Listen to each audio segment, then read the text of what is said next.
Hi అండి. ఈరోజు recipe gulab jamun అండి. గులాబ్ జామున్ అంటే అసలు ఇష్టపడిన వాళ్ళు ఎవ్వరు ఉండరు. చిన్నవాళ్ళ నుంచి పెద్దవాళ్ళ వరకు అందరికీ చాలా ఇష్టంగా తింటారు కదండీ.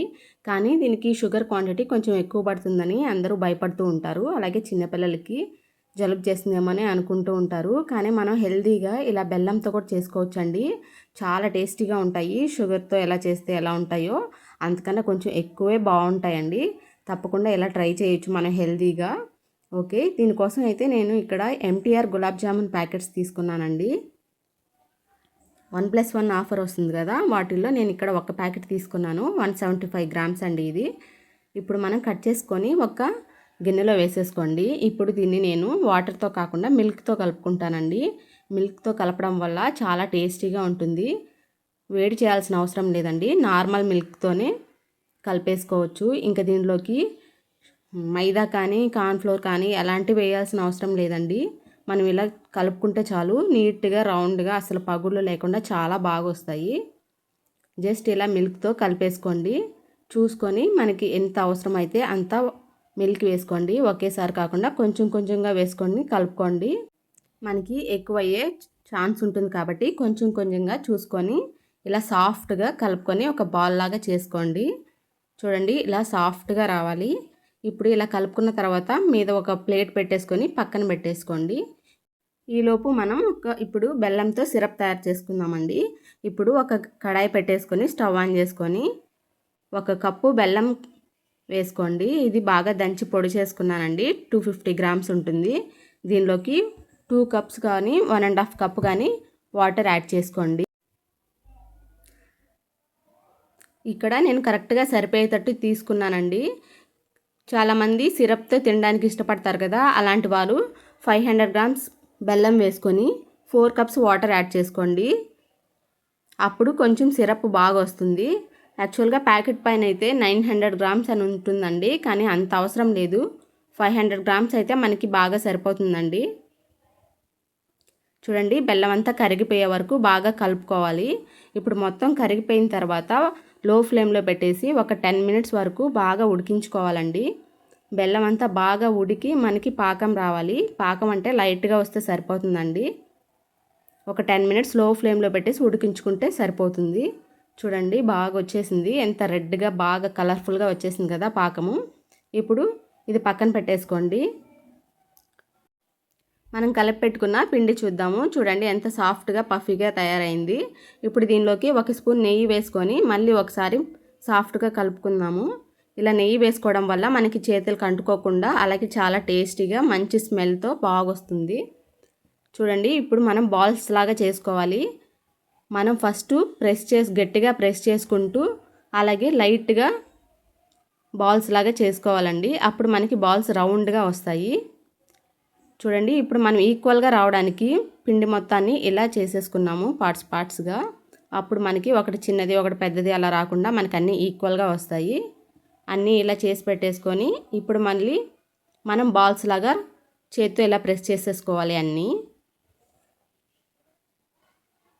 మనం అన్నీ ఇలా బాల్స్ లాగా చేసేసుకున్నామంటే ఇంకా జస్ట్ ఫ్రై చేసుకొని పాకంలో వేసేసుకుందాము. మనకి పాకం కూడా రెడీగా ఉంది కదా. చాలా ఈజీ అండి, చాలా ఫాస్ట్గా చేసేసుకోవచ్చు.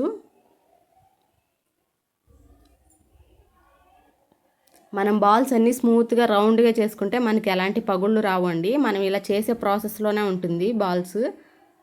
చూడండి, అన్నీ చేసేసాం కదా, ఇంకా మనం డీప్ ఫ్రై చేసుకోవాలి. ఇప్పుడు ఒక కడాయి పెట్టేసుకొని ఆయిల్ వేసుకొని మీడియంలో హీట్ అయిన తర్వాత మనం ఒక్కొక్కటిగా బాల్స్ వేసేసుకోవాలండి. ఓవర్ హీట్ అయిందంటే మనకి చాలా ఫాస్ట్గా మాడిపోతాయండి. అందుకని మీడియం ఫ్లేమ్లో పెట్టుకొని బాల్స్ అన్నిటినీ ఫ్రై చేసుకోవాలి. లేకపోతే పైన కలర్ వచ్చేసి లోపల మాత్రం అలాగే పిండి పచ్చిగా ఉండిపోతుంది. కాబట్టి లో ఫ్లేమ్ టు మీడియం ఫ్లేమ్లో పెట్టేసుకొని ఇలా మొత్తం బాల్స్ని ఫ్రై చేసుకోవాలి. ఇప్పుడు ఒక సైడ్ కాలిన తర్వాత రెండో వైపుకి తిప్పుకోండి. చూడండి, ఇలా బాల్స్ అన్నీ మనం ఇలా కలుపుతూ ఉండాలి. అప్పుడే మనకి ఈవెన్గా కలర్ వస్తుందండి. గులాబ్ జామున్ అంటే మంచి రెడ్ కలర్ రావాలి కదా, అప్పటి వరకు మనం ఇలా మీడియం ఫ్లేమ్లోనే పెట్టేసుకొని ఫ్రై చేసుకోవాలి. కొంచెం టైం పెట్టినా స్లోగానే ఇలా చేసుకోండి, లేకపోతే లోపల పిండి అలాగే ఉండిపోతుంది. చూడండి మంచి కలర్ వచ్చేసాయి కదా. ఇప్పుడు మనం తీసేసుకుందాము.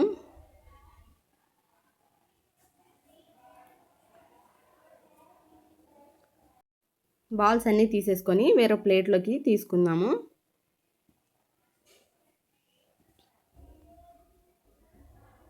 చూడండి ఎంత బాగా వచ్చాయో. మనం చిన్న సైజ్ చేసుకున్నా కానీ ఆయిల్లో వేయగానే అవి కొంచెం ఉబ్బుతాయండి. అలాగే మనం సిరప్లో వేసే ఇంకా కొంచెం ఉబ్బుతాయి. కాబట్టి చిన్న చిన్న సైజ్ చేసుకుంటే సరిపోతుంది. ఇప్పుడు మిగిలిన వాటిని కూడా అలాగే ఆయిల్లో వేసేసుకొని మంచి గోల్డెన్ బ్రౌన్ కలర్ వచ్చే వరకు ఫ్రై చేసుకొని తీసేసుకోవాలి. ఇప్పుడు చూడండి మనకి బెల్లం పాకం రెడీగా ఉంది. అలాగే గులాబ్ జాములు కూడా రెడీగా ఉన్నాయి. ఇప్పుడు వీటిని మనం పాకంలో వేసేసుకుందాము. చూడండి పాకం మనకి చాలా కలర్ఫుల్గా వచ్చింది కదా. ఇప్పుడు అన్నిటినీ ఇలా స్లోగా పాకంలో వేసేసుకుందాము. 10 మినిట్స్లో అయిపోతుందండి. చాలా ఫాస్ట్గా చేసేయచ్చు. చూడండి అన్నీ వేసేసాం కదా. ఇప్పుడు ఒక స్పూన్తో అన్నీ ఒకసారి కలుపుకోండి. అప్పుడే ఆ పాకం అన్నిటికీ బాగా పడుతుంది. ఇప్పుడు అన్నీ వేసేసాం కదా. ఇప్పుడు మూత పెట్టేసి ఒక ½ అవర్ పాటు పక్కన పెట్టేసామంటే మనకు కొంచెం చల్లారుతాయి. అలాగే పాకం అన్నిటికీ బాగా పడుతుంది. మనం ½ అవర్ తర్వాత చూద్దాము. చూడండి ½ అవర్ అయిపోయింది.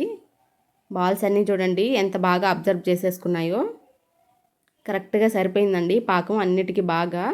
మీకు సిరప్తో తినడం ఇష్టమైతే మాత్రం బెల్లం ఎక్కువ యాడ్ చేసుకొని పాకం ఎక్కువ చేసుకోండి. మా ఇంట్లో అయితే ఇట్లాగే తింటారండి. సిరప్ ఎక్కువ లైక్ చేయరు. టేస్ట్ అయితే చాలా బాగుంటుందండి. మీకు షుగర్తో చేయలేదన్న డౌటే అనిపించదు.